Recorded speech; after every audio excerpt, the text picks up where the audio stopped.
The National Weather Service in Norman has issued a severe thunderstorm warning for northeastern Kingfisher County in central Oklahoma, southwestern Noble County in northern Oklahoma, northwestern Logan County in central Oklahoma, southeastern Garfield County in northern Oklahoma, until 9:30 p.m. Central Daylight Time.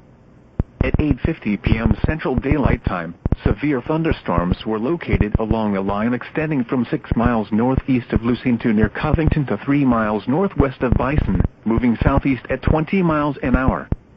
Expected hazards include golf ball size hail and 60 miles an hour wind gusts. This is a radar-indicated threat.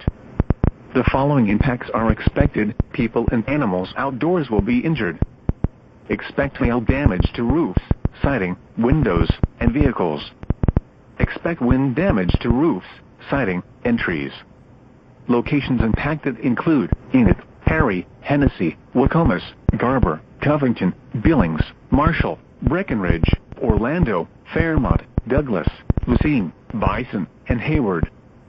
For your protection, move to an interior room on the lowest floor of a building. A tornado watch remains in effect for the warned area.